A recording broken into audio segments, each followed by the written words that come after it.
The Director General of the Michael Imoudu National Institute for Labour Studies, Comrade Issa Aremu, has called on global leaders to prioritize diplomacy and reconciliation in resolving international conflicts.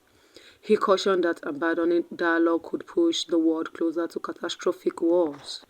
Aremu made the remarks while speaking with journalists during the Institute's 5th Ramadan Lecture in Ilorin, the Kwara State capital, highlighting how ongoing crises in the Middle East could have far-reaching consequences for Africa, particularly Nigeria.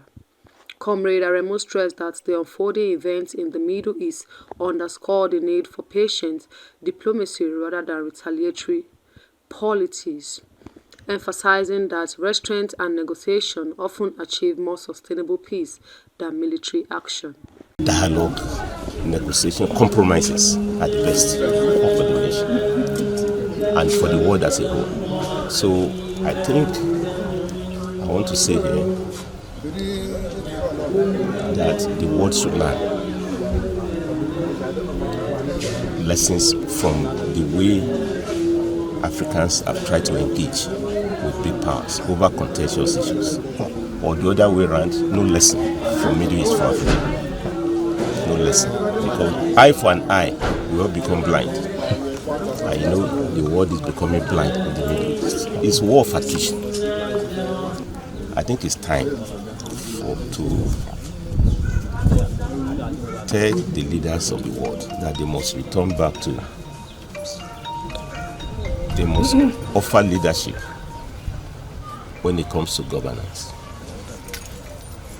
And we can't replace one oppression with another one.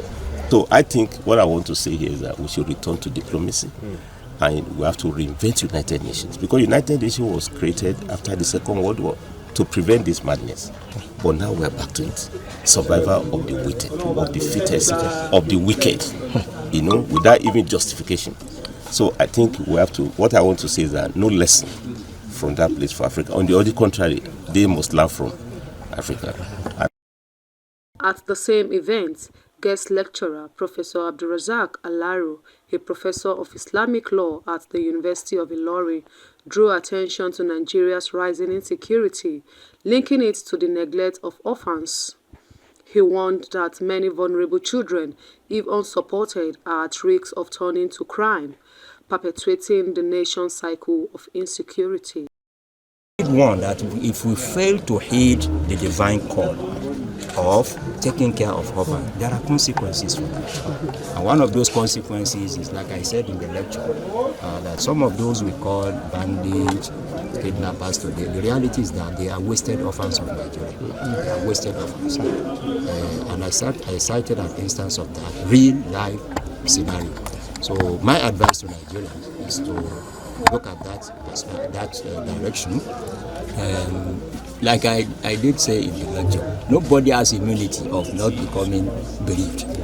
So you look around your neighborhood, your area, your town, you will see the orphans, the less privileged that you can rescue. Even if you are not helping them, rescue them on behalf of Nigeria. Leaving them on the street under the bridge is very, very dangerous for this country.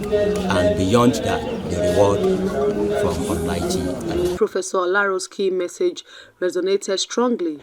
Investing in the welfare of orphans today is essential to saving lives and building safer, more resilient communities tomorrow.